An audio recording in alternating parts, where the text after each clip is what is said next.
Centre में मरीजों की सेहत और सुरक्षा दोनों का ख्याल रखने के इंतजाम किए गए। साथ ही वहां आने वाले हर मरीज का पूरा रिकॉर्ड भी रखा जाएगा। यही नहीं, आइसोलेशन सेंटर में मरीजों के इलाज के लिए 2 डॉक्टर और नर्स मौजूद रहेंगे।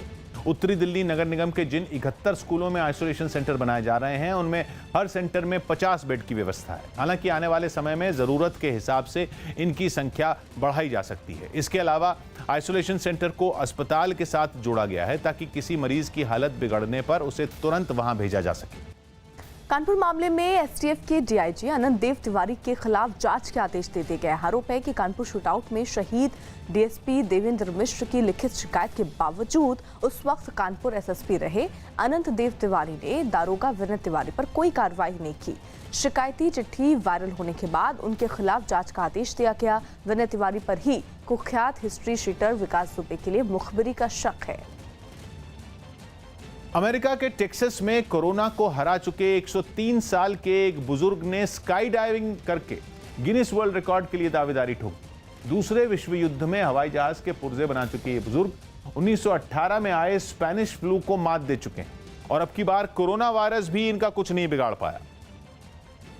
जिसके बाद एल ब्लैश्की नाम के इन बुजुर्ग ने एक नया रिकॉर्ड बनाने की ठानी और अपने पोतों के साथ स्काई डाइविंग करने पहुंच गए।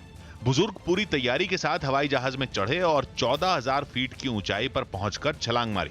इसी के साथ 103 साल की उम्र में हवाई जहाज से कूदकर सबसे ज्यादा उम्र में स्काई डाइविंग करने वाले एल ब्लैश्की ने वर्ल्ड रिकॉर्ड बनाने का दावा ठोक दिया। इस उम्र में इतना खतरनाक स्टंट करते वक्त एक बार भी इस बुजुर्ग के माथे पर शिकन तक नजर नहीं आई। इससे पहले 2017 में अपने 100वें जन्मदिन पर भी एल ब्लैश्की ने स्काई डाइविंग की थी।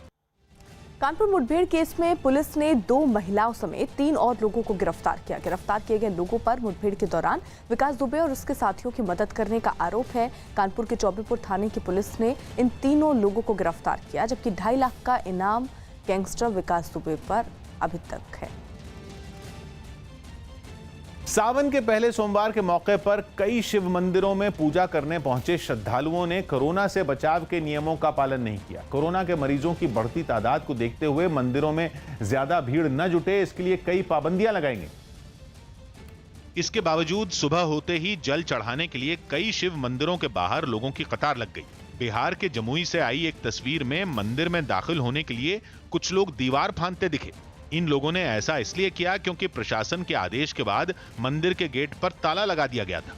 कुछ लोग तो मंदिर के बाहर से पूजा करते दिखे, जबकि कुछ लोगों ने अंदर पहुंचने के लिए ऊंची दीवार की भी परवाह नहीं की। महिलाएं, बच्चे और बुजुर्ग सभी में जल चढ़ाने की होड़ मची रही। हम क्या करें सर, देखिए गेट लगा दिए सुबह 4 बजे, लेकिन सब तो पर भी मंदिर घुस रहा है। सिर्फ जमुई में ही नहीं, गया में भी कमोबेश ऐसे ही हालात नजर आए।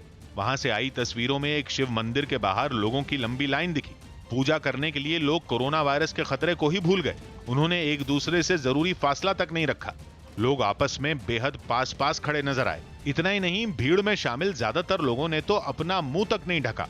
जमुई और गया की तरह बेगूसराय में भी सोशल डिस्टेंसिंग के नियमों को ताक पर रखकर लोगों ने मंदिरों में पूजा की।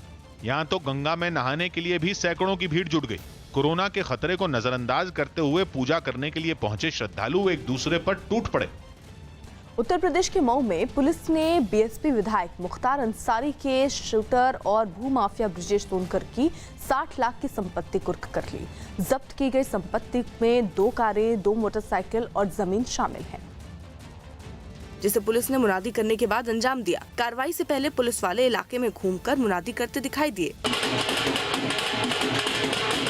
शूटर और भूमाफिया ब्रिजेश सोनकर के खिलाफ की जा रही कार्रवाई के बारे में पुलिस इलाके के लोगों को भी जानकारी देती नजर आई। करने का आदेश पारित किया जाता है। ब्रिजेश सोनकर के खिलाफ पुलिस की ये कार्रवाई 2019 में गैंगस्टर एक्ट के तहत दर्ज एक केस के तहत हुई। उसकी अवैध रूप से अर्जित संपत्ति को आज जब्त किया गया है। इसकी टोटल संपत्ति की कीमत लगभग 60 लाख है।